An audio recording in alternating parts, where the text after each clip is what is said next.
ಎಲ್ಲರಿಗೂ ನಮಸ್ಕಾರಗಳು. ಮಾತು ವಿತ್ ಮಾಲಿನಿ ಕಾರ್ಯಕ್ರಮಕ್ಕೆ ತಮಗೆಲ್ಲರಿಗೂ ಸ್ವಾಗತ. ನಾನು ಪ್ರೊಫೆಸರ್ ಸುತ್ತೂರೇಸ್ ಮಾಲಿನಿ, ಅಧ್ಯಕ್ಷರು, ಜೆನೆಟಿಕ್ಸ್ ಮತ್ತು ಜಿನೋಮಿಕ್ಸ್ ಅಧ್ಯಯನ ವಿಭಾಗ, ಮೈಸೂರು ವಿಶ್ವವಿದ್ಯಾನಿಲಯ. ಇತ್ತೀಚಿನ ದಿನದಲ್ಲಿ ಒಂದು ಏರಿಯಾದ ಬಗ್ಗೆ ಬಹಳಷ್ಟು ಸಂಶೋಧನೆಗಳು ನಡೀತಾ ಇದೆ. ಅದು ಕ್ರೋನೋ ನ್ಯೂಟ್ರಿಷನ್ ಅಂತ ಅಂತೀವಿ. ಅಂದರೆ ನಾವು ಸೇವಿಸುವ ಆಹಾರ ಯಾವ ಸಂದರ್ಭದಲ್ಲಿ ಯಾವ ಸಮಯದಲ್ಲಿ ಎಷ್ಟು ಸೇವಿಸ್ತೇವೆ ಅನ್ನುವುದರ ಮೇಲೆ ನಮ್ಮ ಆರೋಗ್ಯ ನಿರ್ಧಾರ ಆಗುತ್ತೆ ಅಂತ. ಹಿಂದಿನ ಕಾಲದಲ್ಲಿ ನಾವು 2 ಹೊತ್ತು ಮಾತ್ರ ಊಟವನ್ನು ಮಾಡ್ತಾಯಿದ್ವು. ಒಂದು 11 ಗಂಟೆ ಬೆಳಗ್ಗೆ ಒಂದು ಊಟವನ್ನು ಮಾಡಿದ್ರೆ ನಂತರ 6 ಗಂಟೆ ಅಂದರೆ ಸೂರ್ಯ ಮುಳುಗುವಕ್ಕೆ ಮೊದಲು ಒಂದು ಊಟವನ್ನು ಮಾಡ್ತಿದ್ರು. ಸೂರ್ಯಾಸ್ತದ ನಂತರ ಊಟವನ್ನು ಏನೇ ಆಹಾರವನ್ನು ಸೇವನೆ ಮಾಡ್ತಾ ಇರಲಿಲ್ಲ. ಆ ನಂತರ ಕಾಲಕ್ರಮೇಣ ಏನಾಯಿತು, 2 ಹೊತ್ತು ಇದ್ದಂಥ ಆಹಾರ 3 ಹೊತ್ತು ಊಟವನ್ನು ನಾವು ಆರಂಭ ಮಾಡಿದ್ವು. ಬೆಳಗ್ಗೆ ಬ್ರೇಕ್ಫಾಸ್ಟ್ ಅಂತ ಮಾಡ್ತೀವಿ, ನಂತರ ಮಧ್ಯಾಹ್ನದ ಊಟ, ರಾತ್ರಿಯ ಊಟ, ಈ ಥರ ಮಾಡ್ತಿದ್ವು. ನಂತರದ ದಿನದಲ್ಲಿ ಇನ್ನೂ ಇವುಗಳ ಮಧ್ಯೆ 11 ಗಂಟೆಗೆ 4 ಗಂಟೆಗೆ ಈ ರೀತಿ ಇನ್ನೂ 3ರ ಜೊತೆಗೆ ಇನ್ನೂ 2 ಸ್ನ್ಯಾಕ್ಸ್ಗಳು ಅನ್ನುವ ಸ್ನ್ಯಾಕ್ಸ್ ಸಮಯ ಅಂತಂತೀವಲ್ಲ, ಸ್ವಲ್ಪ ತಿಂಡಿಗಳನ್ನು ತಿನ್ನುವಂಥದ್ದು ಇದೆಲ್ಲ ಆರಂಭ ಆಯಿತು. ಆದರೆ ಇಂದು ಇಡೀ ಜಗತ್ತು ಅನುಭವಿಸುತ್ತಿರುವಂತಹ ಬಹಳಷ್ಟು ಸಮಸ್ಯೆಗಳು, ಮಧುಮೇಹ ಆಗ್ಬೋದು, ಬೊಜ್ಜುತನ ಆಗ್ಬೋದು, ಥೈರಾಯ್ಡ್ ತೊಂದರೆಗಳು, PCOD, ಹೆಣ್ಣು ಮಕ್ಕಳಲ್ಲಿ ಕಂಡುಬರುವಂತಹ ಬಂಜೆತನ, ಗಂಡು ಮಕ್ಕಳ ಪುರುಷ ಬಂಜೆತನ ಆಗಿರಬಹುದು, ಇದರ ಜೊತೆಗೆ ರಕ್ತದೊತ್ತಡ, ಹೃದಯ ಸಂಬಂಧಿ ಕಾಯಿಲೆಗಳು, ಫ್ಯಾಟಿ ಲಿವರ್ ತೊಂದರೆಗಳಾಗ್ಬೋದು, ನಾನಾ ರೀತಿಯ ಈ ಎಲ್ಲ ಸಮಸ್ಯೆಗಳಿಗೂ ಬಹಳ ಮುಖ್ಯವಾದ ಕಾರಣ ಯಾವ ಸಂದರ್ಭದಲ್ಲಿ ಆಹಾರವನ್ನು ಸೇವನೆ ಮಾಡ್ತಾ ಇದ್ದೀವಿ ಅನ್ನೋದು ಬಹಳ ಮುಖ್ಯ ಅಂತ ವೈದ್ಯರು ಮತ್ತು ವಿಜ್ಞಾನಿಗಳು ತಿಳಿಸಿದ್ದಾರೆ. ಉದಾಹರಣೆಗೆ ಹೇಳಬೇಕು ಅಂದರೆ, ಒಬ್ಬ ವ್ಯಕ್ತಿ ಒಂದು 11 ಗಂಟೆ ಬೆಳಗ್ಗಿನ ಸಮಯದಲ್ಲಿ ಬಿರಿಯಾನಿನ ತಿಂತಾನೆ ಅಂತ ಇಟ್ಕೊಳ್ಳಿ. ಅದರಲ್ಲಿ ಒಂದು ಬಿರಿಯಾನಿ ಒಂದು ಅಂದಾಜಿನ ಪ್ರಕಾರ ನೋಡೋದಾದರೆ 800ರಿಂದ 1000 ಕ್ಯಾಲೋರಿ ಇರುವಂತಹ ಒಂದು ಬಿರಿಯಾನಿಯನ್ನು ಅವನು ಮಧ್ಯಾಹ್ನ ಒಂದು 11 ಗಂಟೆಯ ಸಂದರ್ಭದಲ್ಲಿ ತಿಂತಾನೆ. ಅದೇ 800ರಿಂದ 1000 ಕ್ಯಾಲೋರಿ ಇರುವಷ್ಟು ಅಷ್ಟೇ ಕ್ಯಾಲೋರಿಯ ಬಿರಿಯಾನಿಯನ್ನು ಅವನು ರಾತ್ರಿ 11 ಗಂಟೆ ತಿಂತಾನೆ. ಹಾಗಾದರೆ ಏನು ವ್ಯತ್ಯಾಸ? ಬೆಳಗ್ಗಿನ ಅದೇ ಒಂದು ಖಾದ್ಯ ಆಗಿರ್ಬೋದು, ಬೆಳಗ್ಗೆ ತಿಂದಾಗ ಏನಾಗುತ್ತೆ, ರಾತ್ರಿ ತಿಂದಾಗ ಏನಾಗುತ್ತೆ ಅಂತ ನಾವು ನೋಡೋದಾದರೆ, ಬೆಳಗ್ಗೆ 11 ಗಂಟೆಗೆ ಆತ ಬಿರಿಯಾನಿಯನ್ನು ಸೇವನೆ ಮಾಡ್ತಾನೆ. ಅಂದರೆ ಮಾಂಸಾಹಾರ, ಅದು ಹೆಚ್ಚು ಅದರಲ್ಲಿ ಪ್ರೋಟೀನ್ ಇರುತ್ತೆ, ಕಾರ್ಬೋಹೈಡ್ರೇಟ್ ಇರುತ್ತೆ, ಫ್ಯಾಟ್ ಇರುತ್ತೆ. ಅದನ್ನು ಸೇವನೆ ಮಾಡಿದಾಗ ಏನಾಗುತ್ತೆ, ನಮ್ಮ ಬೆಳಗಿನ ಹೊತ್ತು ನಮ್ಮ ಇನ್ಸುಲಿನ್ ಸೆನ್ಸಿಟಿವಿಟಿ ತುಂಬ ಚೆನ್ನಾಗಿರುತ್ತೆ. ಸೇವಿಸಿದ ಆಹಾರ ಬಹಳ ಬೇಗ ಅದೇನಾಗುತ್ತೆ ಅಂದರೆ AKT ಪಾತ್ವೆ ಆ್ಯಕ್ಟಿವೇಟ್ ಆಗಿ ಅದರಲ್ಲಿ GLUT4 ಎನ್ನುವ ಎನ್ಸೈಮ್ ಮತ್ತು ಒಂದು ಜೀನ್ ಆ್ಯಕ್ಟಿವೇಟ್ ಆಗುತ್ತೆ. ಬಿಡುಗಡೆಯಾಗುವಂತಹ ಶಕ್ತಿಯನ್ನು ನಮ್ಮ ಸ್ನಾಯುಗಳು ತಗೊಳುತ್ತೆ. ಜೀವಕೋಶಗಳ ಒಳಗಡೆ ಸ್ನಾಯುಗಳು, ಲಿವರು ಮತ್ತು ಸ್ನಾಯುಗಳು ಅದನ್ನು ತೆಗೆದುಕೊಳ್ಳುವ ಹಾಗೆ ಮಾಡುತ್ತೆ. ಹೆಚ್ಚಾದ ಗ್ಲೂಕೋಸ್ ಇರುತ್ತಲ್ಲ, ಅದೇನಾಗುತ್ತೆ, ಫ್ಯಾಟಿ ಆ್ಯಸಿಡ್ ಆಗಿ, ಅಸಿಟೈಲ್ ಕೊಯ್ಯ ಆಗಿ, ಫ್ಯಾಟಿ ಆ್ಯಸಿಡ್ ಆಗಿ, ಟ್ರೈಗ್ಲಿಸರೈಡ್ ಆಗಿ ಅದು ಹೆಚ್ಚಾಗಿದ್ದರೆ ಅದು ಶೇಖರಣೆ ಆಗುತ್ತೆ. ಇನ್ಸುಲಿನ್ ಸೆನ್ಸಿಟಿವಿಟಿ ಚೆನ್ನಾಗಿರುತ್ತೆ. ಹೆಚ್ಚು ಡೈಜೆಸ್ಟಿವ್ ಎನ್ಸೈಮ್ಗಳು ಬಿಡುಗಡೆ ಆಗ್ತಿರುತ್ತೆ. ಆಹಾರ ತಿಂದ ಆಹಾರ ಸಂಪೂರ್ಣವಾಗಿ ಡೈಜೆಷನ್ ಆಗುತ್ತೆ. ಮತ್ತು ಈ ಒಂದು ಬೆಳಗಿನ ಸಂದರ್ಭದಲ್ಲಿ ಫ್ಯಾಟ್ ಸ್ಟೋರೇಜ್ ಜಾಸ್ತಿ ಆಗೋದಿಲ್ಲ. ಎನರ್ಜಿ ಎಕ್ಸ್ಪೆಂಡಿಚರ್ ತುಂಬ ಚೆನ್ನಾಗಿರುತ್ತೆ. ಹಾಗಾಗಿ ತಿಂದ ಆಹಾರ ಕೊಬ್ಬಿನ ಜೀವಕೋಶಗಳಾಗಿ ಕನ್ವರ್ಟ್ ಆಗೋದಿಲ್ಲ. ಎಷ್ಟು ನಾನು ಹೇಳಿದೆ ಅಷ್ಟು ಕ್ಯಾಲರಿಯ ಊಟವನ್ನು ಮಾಡಿದಾಗ. ಇದರ ಜೊತೆಗೆ ಎಲ್ಲ ಗ್ಯಾಸ್ಟ್ರಿಕ್ ಜ್ಯೂಸ್ಗಳು ತುಂಬ ಚೆನ್ನಾಗಿ ಬಿಡುಗಡೆ ಆಗ್ತಿರುತ್ತೆ. ಫ್ಯಾಟ್ ಡಿಪಾಸಿಷನ್ನು ಕಮ್ಮಿ ಇರುತ್ತೆ. ಮೆಲಟೋನಿನ್ ಸೆಕ್ರೀಷನ್ನು ಕಮ್ಮಿ ಇರುತ್ತೆ.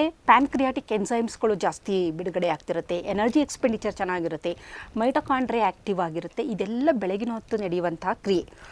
ಇದೇ ಆಹಾರವನ್ನು ರಾತ್ರಿ 11 ಗಂಟೆಗೆ ಆತ ತಿಂದಾಗ ಏನಾಗುತ್ತೆ, ಇನ್ಸುಲಿನ್ ಸೆನ್ಸಿಟಿವಿಟಿ ಕಡಿಮೆ ಆಯಿತು ಅಲ್ಲಿ. ಏಕೆಂದರೆ ರಾತ್ರಿ ನಮ್ಮ ಸರ್ಕ್ಯಾಡಿಯಲ್ ರಿದಮ್, ದೈನಂದಿನ ಲಯ ಅಂತ ಏನಂತೀವಿ, ಅದು ಶಿಫ್ಟ್ ಆಯಿತು. ಕಾರಣ, ನಮ್ಮ ದೇಹದಲ್ಲಿ ಒಂದು ಕ್ಲಾಕ್ ಇದೆ. ಆ ಕ್ಲಾಕ್ ಏನು ಅಂದ್ಕೊಳ್ಳುತ್ತೆ ಅಂದರೆ, ರಾತ್ರಿ ರೆಸ್ಟ್ ಆ್ಯಂಡ್ ರಿಪೇರ್ ಅಂತ ಅಂದ್ಕೊಂಡಿದ್ದೀವಿ. ಬೆಳಗಿನ ಹೊತ್ತು ಬಹಳ ಡೈನಮಿಕ್ ಆಗಿರುತ್ತೆ, ಬಹಳ ನಮ್ಮ ಸಿಸ್ಟಮ್ ಎಲ್ಲ ಆ್ಯಕ್ಟಿವ್ ಆಗಿರುತ್ತೆ, ಡೈಜೆಷನ್ ತುಂಬ ಚೆನ್ನಾಗಿ ಆಗ್ತಾ ಇರುತ್ತೆ, ಎಲ್ಲ ಕ್ರಿಯೆಗಳು ಅದ್ಭುತವಾಗಿ ನಡೆಯುತ್ತೆ, ಎಕ್ಸ್ಕ್ರೀಷನ್, ಡೈಜೆಷನ್ ಎಲ್ಲ ಅದ್ಭುತವಾಗಿ ನಡೀತಾ ಇರುತ್ತೆ.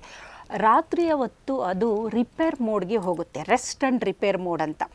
ಅದಕ್ಕೋಸ್ಕರ ರಾತ್ರಿ ಹೊತ್ತು ನಾವು ಮಲಗಿದಾಗ ರಾತ್ರಿ ಕಡಿಮೆ ಆಹಾರ ಸೇವನೆ ಮಾಡಬೇಕು. ಕಾರಣ, ಡೈಜೆಷನ್ಗೆ ನಮ್ಮ ದೇಹ ಹೆಚ್ಚಿನ ಪ್ರಾಮುಖ್ಯತೆ ಕೊಡೋದಿಲ್ಲ. ರೆಸ್ಟ್ ಆ್ಯಂಡ್ ರಿಪೇರು ಬೆಳಗಿನ ಹೊತ್ತು ಡೈಜೆಷನ್ ಮಾತ್ರ ನಡೆಯುವಂಥದ್ದು.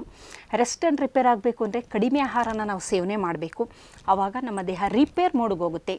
ಬೆಳಗಿನ ಹೊತ್ತು ನಮ್ಮ ದೇಹದಲ್ಲಿ ಏನೇನು ಡ್ಯಾಮೇಜ್ಗಳಾಗಿರುತ್ತೆ ಆ ಎಲ್ಲ ಡ್ಯಾಮೇಜನ್ನು ರಿಪೇರ್ ಮಾಡುವಂತಹ ಕೆಲಸವನ್ನು ಅದು ಮಾಡ್ತಾ ಬರುತ್ತೆ ಅಂತ ಹೇಳ್ಬೋದು.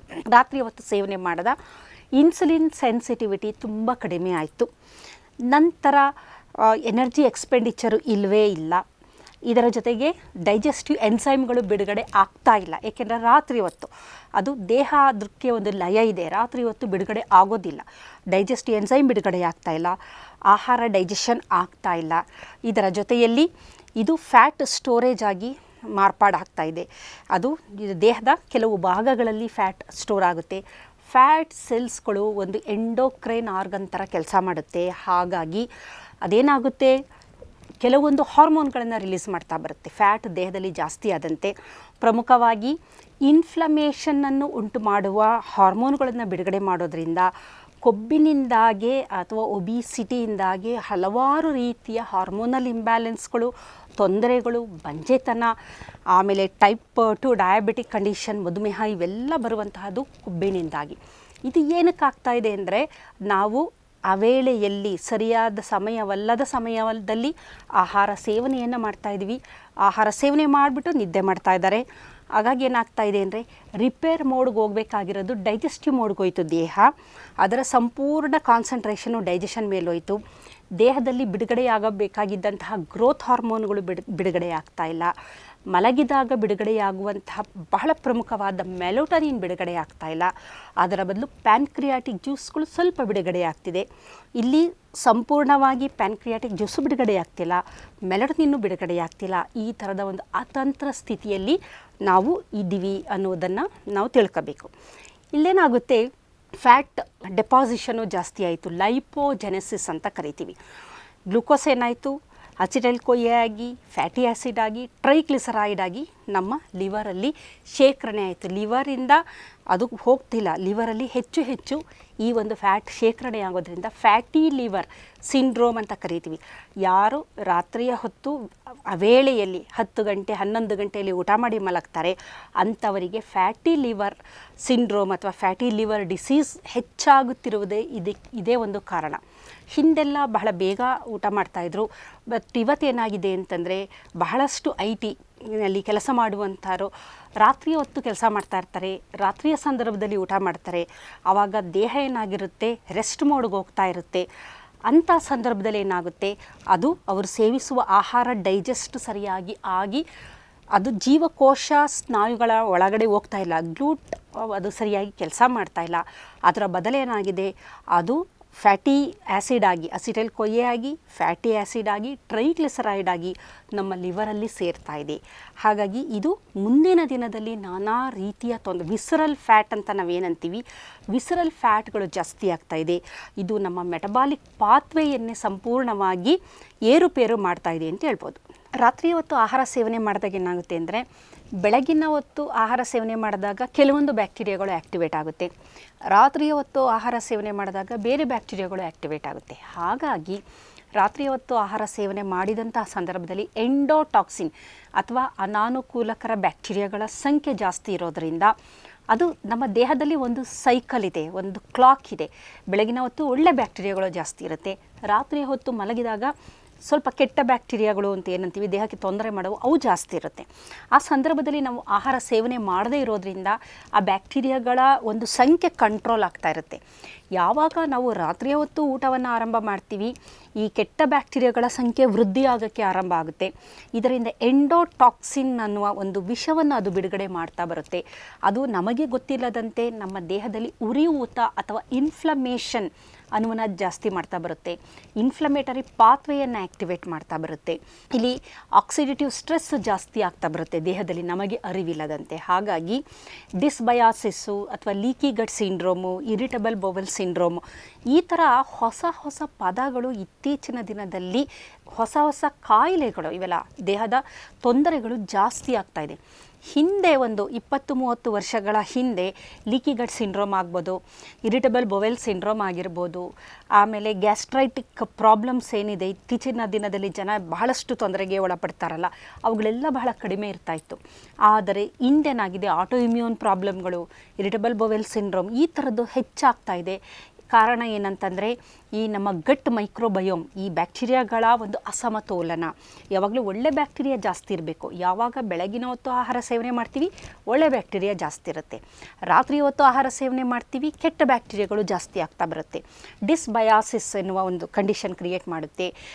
ಈ ಲೀಕಿ ಗಟ್ ಸಿಂಡ್ರೋಮ್, ಎಂಡೋಟಾಕ್ಸಿನ್ಸ್ಗಳು ಹೆಚ್ಚು ಬಿಡುಗಡೆಯಾಗುವ ಥರ ಮಾಡುತ್ತೆ. ಜೊತೆಯಲ್ಲಿ ರಾತ್ರಿ ಹೊತ್ತು ಆಹಾರ ಸೇವನೆ ಮಾಡಿದಾಗ ನಮ್ಮ ಮೈಟೋಕಾಂಡ್ರಿಯಾದಲ್ಲಿ ಅದು ರೆಸ್ಟಿಂಗ್ ಮೋಡ್ಗೆ ಹೋಗಬೇಕು ರಾತ್ರಿ ಹೊತ್ತು. ಆದರೆ ಅದು ಆ್ಯಕ್ಟಿವ್ ಆಗೋದ್ರಿಂದ ಅದರಲ್ಲಿ ಅತಿ ಹೆಚ್ಚು ರಿಯಾಕ್ಟಿವ್ ಆಕ್ಸಿಜನ್ ಸ್ಪೀಷೀಸ್ ಅಥವಾ ಫ್ರೀ ರ್ಯಾಡಿಕಲ್ಸ್ಗಳನ್ನು ಅದು ಬಿಡುಗಡೆ ಮಾಡುತ್ತೆ. ಇದರಿಂದ ಮೈಟೋಕಾಂಡ್ರಿಯಾ ಡ್ಯಾಮೇಜ್ ಆಗ್ತಾ ಬರುತ್ತೆ. ಮೈಟೋಕಾಂಡ್ರಿಯಾ ಡ್ಯಾಮೇಜ್ ಆದಾಗ ನಮ್ಮ ಜೀವಕೋಶಗಳು ನಾಶ ಆಗ್ತಾ ಬರುತ್ತೆ. ನಮಗೆ ನಾನಾ ರೀತಿಯ ಕಾಯಿಲೆಗಳು ಬರುವಂತಹ ಎಲ್ಲ ಸಾಧ್ಯತೆಗಳು ಇದೆ. ಹಾಗಾಗಿ ರಾತ್ರಿಯ ಹೊತ್ತು ಊಟವನ್ನು ನಾವು ಆದಷ್ಟು ಮಾಡುವುದನ್ನು ಕಡಿಮೆ ಮಾಡಬೇಕು. ಊಟಕ್ಕೂ ನಿದ್ರೆಗೂ 2 ಗಂಟೆಗಳ ಅಂತರ ಇರಬೇಕು. ಊಟದ ಸಮಯ 7ರಿಂದ 8 ಗಂಟೆ, ಮ್ಯಾಕ್ಸಿಮಮ್ 8 o'clock ಅನ್ಬೋದು. ಇಲ್ಲ ಅಂತಂದರೆ 7-7:30 ಅದು ಒಂದು ಸರಿಯಾದ ಸಮಯ, ಊಟದ ಸಮಯ ರಾತ್ರಿಯ ಹೊತ್ತು ಅಂತ ಹೇಳ್ಬಹುದು. ಜೊತೆಯಲ್ಲಿ ಸರ್ಕ್ಯಾಡಿಯಲ್ ರಿದಮ್ ಅಂತ ನಾನು ಹೇಳಿದೆ. ರಾತ್ರಿಯ ಹೊತ್ತು ಕಾರ್ಟಿಸಾಲ್ ಪ್ರಮಾಣ ಕಡಿಮೆ ಇರುತ್ತೆ, ಬೆಳಗಿನ ಹೊತ್ತು ಜಾಸ್ತಿ ಇರುತ್ತೆ. ಕಾರಣ ಬೆಳಗಿನ ಹೊತ್ತು ನಮ್ಮ ಸಿಂಪಥೆಟಿಕ್ ನರ್ವಸ್ ಸಿಸ್ಟಮ್ ಜಾಸ್ತಿ ಆ್ಯಕ್ಟಿವೇಟ್ ಆಗಿರುತ್ತೆ, ಹೃದಯ ಬಡಿತ ಜಾಸ್ತಿ, ಬಾಡಿ ಟೆಂಪರೇಚರ್ ಜಾಸ್ತಿ, ಕಾರ್ಟಿಸಾಲ್ ಪ್ರಮಾಣ ಜಾಸ್ತಿ, ಇದೆಲ್ಲ ಜಾಸ್ತಿ ಇರುವಂಥದ್ದು ಬೆಳಗಿನ ಹೊತ್ತು. ಹಾಗಾಗಿ ಸೇವಿಸಿದ ಆಹಾರ ಸರಿಯಾದ ರೀತಿಯಲ್ಲಿ ಡೈಜೆಸ್ಟ್ ಆಗ್ತಾ ಇರುತ್ತೆ. ಆದರೆ ರಾತ್ರಿಯ ಹೊತ್ತಿದ್ದಾಗ parasympathetic nervous system calm down, rest and digest ಅನ್ನುವ ಒಂದು ಪ್ಯಾರಾಸಿಂಪಥೆಟಿಕ್ ನರ್ವಸ್ ಸಿಸ್ಟಮ್ ಆ್ಯಕ್ಟಿವೇಟ್ ಆಗಿರೋದ್ರಿಂದ ದೇಹದ ಟೆಂಪ್ರೇಚರ್ ಸಹ ಕಡಿಮೆ ಇರುತ್ತೆ. ಟೆಂಪ್ರೇಚರ್ ಜಾಸ್ತಿ ಇದ್ದಾಗ ಜೀರ್ಣಾಂಗ ಕ್ರಿಯೆಗಳು ತುಂಬ ಅದ್ಭುತವಾಗಿ ನಡೀತಾ ಬರುತ್ತೆ. ಟೆಂಪ್ರೇಚರ್ ಕಡಿಮೆ ಆದಾಗ ಈ ಜೀರ್ಣಾಂಗ ಕ್ರಿಯೆ ಕಡಿಮೆ ಆಗ್ತಾ ಬರುತ್ತೆ, ಕಾಂಪ್ರಮೈಸ್ ಆಗಿಬಿಡುತ್ತೆ. ಹಾಗಾಗಿ ಸೇವಿಸುವ ಆಹಾರ ಸಂಪೂರ್ಣವಾಗಿ ಜೀರ್ಣವೂ ಆಗ್ತಾಯಿಲ್ಲ, ನಮ್ಮ ಜೀವಕೋಶಗಳಿಗೂ ಹೋಗ್ತಾ ಇಲ್ಲ, ಸ್ನಾಯುಗಳಿಗೂ ಹೋಗ್ತಾ ಇಲ್ಲ, ಗಲ್ಟ್ ಒಂದು ಏನು ಎನ್ಸೈಮ್ ಇದೆ ಅದು ಸರಿಯಾಗಿ ಕೆಲಸ ಮಾಡ್ತಾ ಇಲ್ಲ. ಅದರ ಜೊತೆ ಸರ್ಕ್ಯಾಡಿಯಲ್ ರಿದಮ್, ಲಿವರ್ಗೆ ಒಂದು ಕ್ಲಾಕ್ ಇದೆ, ಅದು ಲಿವರ್ನ ಕ್ಲಾಕ್ ಏನಾದರೂ ವೇರಿ ಆದರೆ ರಾತ್ರಿ ಹೊತ್ತು ಲಿವರ್ಗೆ ಸಂಪೂರ್ಣ ನಾವು ರೆಸ್ಟ್ ಕೊಡಬೇಕು. ಇಲ್ಲ ಅಂತಂದರೆ ಅಲ್ಲಿ ಟ್ರೈಗ್ಲಿಸರೈಡ್ ಜಾಸ್ತಿ ಆಯಿತು, ಆಮೇಲೆ ಲೈಪೋಜೆನಿಸಿಸ್ ಜಾಸ್ತಿ ಆಯಿತು, ಲಿವರಲ್ಲಿ ಬೇಕಾದಷ್ಟು ರೀತಿಯ ಅದರಲ್ಲಿ ಫ್ಯಾಟ್ ಡೆಪಾಸಿಷನು ಜಾಸ್ತಿ. ಈ ಥರ ಪ್ಯಾನ್ಕ್ರಿಯಾಸ್ಗೂ ರೆಸ್ಟ್ ಕೊಡಬೇಕು. ಇಲ್ಲ ಅಂದ ಪಕ್ಷದಲ್ಲಿ ಪ್ಯಾನ್ಕ್ರಿಯಾಟಿಕ್ ಜ್ಯೂಸ್ಗಳನ್ನು ಅದು ಬಿಡುಗಡೆ ಮಾಡ್ತಾ ಇದ್ದರೆ ಅದು ರಿಪೇರ್ ಮೋಡ್ಗೆ ದೇಹ ಹೋಗೋಕ್ಕೆ ಅವಕಾಶನೇ ಆಗದೇ ಇರುವಂಥ ಸ್ಥಿತಿಯನ್ನು ನಾವು ನೋಡ್ತೀವಿ. ಹಾಗಾಗಿ ರಾತ್ರಿ ಹೊತ್ತು ಊಟವನ್ನು ಮಾಡಿದರೆ ಇನ್ಸುಲಿನ್ ರೆಸಿಸ್ಟೆನ್ಸ್ ಡೆವಲಪ್ ಆಗುತ್ತೆ. ಲೆಪ್ಟಿನ್ ಎನ್ನುವ ಒಂದು ಹಾರ್ಮೋನ್ ಏನಿದೆ ಅದು ನಮಗೆ ಸ್ಯಾಟಿಟಿ ಅಥವಾ ಸ್ಯಾಟಿಸ್ಫ್ಯಾಕ್ಷನ್ ಕೊಡುವಂತಹದ್ದು. ಅದು ಅದಕ್ಕೂ ಒಂದು ಕ್ಲಾಕ್ ಇದೆ. ಅದು ರಾತ್ರಿ ಹೊತ್ತು ಆಹಾರ ಜಾಸ್ತಿ ಸೇವನೆ ನಾವು ಮಾಡಬಾರ್ದು. ಕಡಿಮೆ ಆಹಾರದಲ್ಲಿ ಅದು ನಮಗೆ ಸ್ಯಾಟಿಟಿ ಅಥವಾ ಒಂದು ಸ್ಯಾಟಿಸ್ಫ್ಯಾಕ್ಷನ್ ನೀಡುತ್ತೆ. ರಾತ್ರಿ ಹೊತ್ತು ಗ್ರೆಲಿನ್ ಹಾರ್ಮೋನು ಕಡಿಮೆ ಇರುತ್ತೆ, ಅದು ಹಂಗರ್ ಹಾರ್ಮೋನು, ಅಂದರೆ ಹಸಿವನ್ನು ಉಂಟು ಮಾಡೋದು. ಆದರೆ ರಾತ್ರಿ ಹೊತ್ತು ಊಟ ಮಾಡಿದಂಥ ಸಂದರ್ಭದಲ್ಲಿ ಜಾಸ್ತಿ ನಮ್ಮ ಗ್ರೆಲಿನ್ ಹಾರ್ಮೋನು ಜಾಸ್ತಿ ಆಗ್ತಾ ಬರುತ್ತೆ, ಲೆಪ್ಟಿನ್ ರೆಸಿಸ್ಟೆನ್ಸ್ ಡೆವಲಪ್ ಆಗ್ತಾ ಬರುತ್ತೆ. ಈ ಲೆಪ್ಟಿನ್ ರೆಸಿಸ್ಟೆನ್ಸ್ ಯಾವಾಗ ಡೆವಲಪ್ ಆಗುತ್ತೆ ಅದು ಮುಂದಿನ ದಿನದಲ್ಲಿ ಒಬಿಸಿಟಿ ಅಥವಾ ಬೊಜ್ಜುತನ. ಸಾಮಾನ್ಯವಾಗಿ ತಾವು ಅಬ್ಸರ್ವ್ ಮಾಡಿ ನೋಡಿ, ರಾತ್ರಿ ಹೊತ್ತು ಯಾರು ತುಂಬ ಊಟ ಮಾಡಿ ತಕ್ಷಣ ಮಲಗ್ತಾರೆ ಅವರಿಗೆ ಹೊಟ್ಟೆಯ ಮೇಲೆ ಫ್ಯಾಟ್ ಡೆಪಾಸಿಷನ್ ಅಂತ ನಾವೇನಂತೀವಿ ಅದು ಜಾಸ್ತಿ ಆಗುತ್ತೆ, ಎಡಿಪೋಕೈನ್ಸ್ ಅಂತ ಕರಿತೀವಿ. ಯಾರು ಈ ಒಂದು ಆಹಾರ ಸೇವನೆಯಲ್ಲಿ ಒಂದು ಕ್ರಮವನ್ನು ಇಟ್ಕೊಂಡಿರ್ತಾರೆ, ಒಂದು ನಿಗದಿತ ಸಮಯದಲ್ಲಿ ಅದನ್ನು ಮಾಡ್ತಾ ಬರ್ತಾರೆ, ಪ್ರತಿದಿನ ಅದೇ ಸಮಯಕ್ಕೆ ಅವರು ಊಟ ಮಾಡುವಂಥದ್ದು, ದೇಹ ಸೆಟ್ ಆಗಿರುತ್ತೆ, ದೇಹದಲ್ಲಿ ಬಿಡುಗಡೆಯಾಗುವ ಎನ್ಸೈಮ್ಸ್ಗಳು ಆ ಒಂದು ಸಮಯಕ್ಕೆ ಸೆಟ್ ಆಗಿರುತ್ತೆ. ಪ್ಯಾನ್ಕ್ರಿಯಾಸ್, ಲಿವರು ಎಲ್ಲ ಆರ್ಗನ್ಸ್ಗಳು ಕ್ಲಾಕ್ನ ಸೆಟ್ ಮಾಡ್ಕೊಂಡಿರುತ್ತೆ. ಯಾವ ವ್ಯಕ್ತಿ ಆ ವೇಳೆಯಲ್ಲಿ ಆಹಾರ ಸೇವನೆ ಮಾಡ್ತಾನೆ, ದಿನಕ್ಕೆ ಒಂದೊಂದು ವೇಳೆಯಲ್ಲಿ ಸೇವನೆ ಮಾಡ್ತಾ ಬರ್ತಾನೆ, ಅವನಿಗೆ ಮೆಟಬಾಲಿಕ್ ಸಿಂಡ್ರೋಮ್ಸ್ ಅಂತ ನಾವು ಏನಂತ ಕರಿತೀವಿ, ಮುಖ್ಯವಾಗಿ ಡಯಾಬಿಟಿಸ್ ಆಗ್ಬೋದು, ಒಬಿಸಿಟಿ ಆಗ್ಬೋದು, ಥೈರಾಯ್ಡ್ಗಳ ತೊಂದರೆ, ಬಂಜೆತನ ಅಥವಾ ಅಧಿಕ ರಕ್ತದೊತ್ತಡ, ಹೃದಯ ಸಂಬಂಧಿ ಕಾಯಿಲೆ, ಫ್ಯಾಟಿ ಲಿವರ್ ಸಿಂಡ್ರೋಮ್ ಅಥವಾ ಇರಿಟೇಬಲ್ ಬವೆಲ್ ಈ ಥರದ್ದು ತೊಂದರೆ, ಗ್ಯಾಸ್ಟ್ರೈಟಿಕ್ ಪ್ರಾಬ್ಲಮ್, ಈ ಥರದ್ದು ಎಲ್ಲ ತೊಂದರೆಗಳು ಹೆಚ್ಚಾಗುವ ಸಂಭಾವ್ಯತೆ ಜಾಸ್ತಿ ಅಂತ ಹೇಳ್ಬೋದು. ಎಲ್ಲರಿಗೂ ಆಗಬೇಕು ಅಂತಿಲ್ಲ, ಆದರೆ ಶೇಕಡವಾರು ನಾವು ನೋಡೋದಾದರೆ ಬಹಳಷ್ಟು ಜನರಿಗೆ ತೊಂದರೆ ಆಗುತ್ತೆ. ನಿದ್ರೆ ಸಹ ಸರಿಯಾಗಿ ಆಗೋದಿಲ್ಲ. ಹೆಚ್ಚು ಆಹಾರ ಸೇವನೆ ಮಾಡಿದಾಗ ಸ್ಲೀಪ್ ಡಿಸ್ಟರ್ಬೆನ್ಸು ಜಾಸ್ತಿ ಆಗ್ತಾ ಬರುತ್ತೆ. ರ್ಯಾಪಿಡ್ ಐ ಮೂಮೆಂಟ್ ಏನಿರುತ್ತೆ ಅದು ಸರಿಯಾಗಿ ಆಗೋದಿಲ್ಲ. ಡೀಪ್ ಸ್ಲೀಪ್ ಅಂತ ಏನು ಹೇಳ್ತೀವಿ ಅದು ಸರಿಯಾಗಿ ಆಗೋದಿಲ್ಲ. ಡೀಪ್ ಸ್ಲೀಪ್ ಸರಿಯಾಗಿ ಆಗದಿದ್ದಂಥ ಪಕ್ಷದಲ್ಲಿ ಆ್ಯಂಗ್ಸೈಟಿ ಆಗ್ಬೋದು, ಡಿಪ್ರೆಷನ್ ಆಗ್ಬೋದು, ಆಮೇಲೆ ಮೂಡ್ ಡಿಸಾರ್ಡರ್ಸ್ಗಳಾಗಿರ್ಬೋದು, ಇರಿಟೇಷನ್ಗಳಾಗಿ ಈ ಥರದ್ದು ನಾನಾ ರೀತಿಯ ತೊಂದರೆಗಳು ಅರಿವಾಗ್ತಾ ಇಲ್ಲ, ಏನಕ್ಕೆ ಅಂತ ಗೊತ್ತಾಗ್ತಿಲ್ಲ. ಆದರೆ ಇದರ ಮೂಲ ಏನು ಅಂತ ನಾವು ನೋಡೋದಾದರೆ ಅವರು ಸೇವಿಸುವ ಆಹಾರದ ಸಮಯವೇ ಇದಕ್ಕೆಲ್ಲ ಮೂಲ ಕಾರಣ ಅಂತ ಗೊತ್ತಾಗುತ್ತೆ. ಹಾಗಾಗಿ ಇತ್ತೀಚಿನ ದಿನದಲ್ಲಿ ಕ್ರೋನೋನ್ಯೂಟ್ರಿಷನ್ ಎನ್ನುವುದಕ್ಕೆ ಬಹಳಷ್ಟು ಅದಕ್ಕೆ ಹೆಚ್ಚಿನ ಒಂದು ಆದ್ಯತೆಯನ್ನು ನೀಡ್ತಾ ಇದ್ದಾರೆ. ಬರೀ ಆಹಾರ ಸೇವನೆ ಮಾತ್ರ ಅಲ್ಲ, ಯಾವ ಸಮಯದಲ್ಲಿ ಆಹಾರ ಸೇವನೆ ಮಾಡ್ತೀವಿ ಅನ್ನೋದಿದೆಯಲ್ಲ ಅದು ತುಂಬ ಮುಖ್ಯ ಅನ್ನೋದು ವಿಜ್ಞಾನಿಗಳ ಹೇಳಿಕೆ. ಹಾಗಾಗಿ ಆಹಾರ ಸೇವನೆ ಒಂದೇ ಅಲ್ಲ, ಸಮಯವನ್ನು ಸಹ ನಾವು ನಿಗದಿ ಮಾಡಿಕೊಂಡು ಅದು 7ರಿಂದ 7:30 ಒಳಗಡೆ ಇದ್ದಂಥ ಪಕ್ಷದಲ್ಲಿ ಸೇವಿಸುವ ಆಹಾರ ಸಂಪೂರ್ಣವಾಗಿ ಜೀರ್ಣವಾಗಿ ನಮ್ಮ ಜೀವಕೋಶಗಳನ್ನು ತಲುಪಿ ಜೀವಕೋಶಗಳು ಆರೋಗ್ಯವಾಗಿರಲು ಕಾಪಾಡುತ್ತೆ. ಇಲ್ಲದಿದ್ದ ಪಕ್ಷದಲ್ಲಿ ಸೇವಿಸುವ ಆಹಾರ ಅದು ಕೊಬ್ಬಾಗಿ ಮಾರ್ಪಾಡಾಗಿ ಕೊಬ್ಬಿನಿಂದ ಹಲವಾರು ರೀತಿಯ ಕಿಣ್ವಗಳು ಬಿಡುಗಡೆಯಾಗುತ್ತೆ, ಹಾರ್ಮೋನುಗಳು ಬಿಡುಗಡೆಯಾಗುತ್ತೆ. ಅದು ನಮಗೆ ಅರಿವಿಲ್ಲದಂತೆ ನಮಗೆ ನಾನಾ ರೀತಿಯ ಮೆಟಬಾಲಿಕ್ ಸಿಂಡ್ರೋಮ್ಸ್ ಅಂತ ಏನು ಜಗತ್ತು ಒದ್ದಾಡ್ತಾ ಇದೆ ಅಂತಹ ಎಲ್ಲ ಕಾಯಿಲೆಗಳನ್ನು ಹೆಚ್ಚು ಮಾಡುವಂತಹ ಸ್ಥಿತಿ ಉಂಟಾಗುತ್ತೆ. ಹಾಗಾಗಿ ಆಹಾರದ ಜೊತೆಗೆ ಸಮಯವನ್ನು ನಾವು ಮನದಲ್ಲಿಟ್ಟುಕೊಂಡು ನಾವು ಆಹಾರ ಸೇವನೆಯನ್ನು ಮಾಡಬೇಕು. ನಮಸ್ಕಾರ.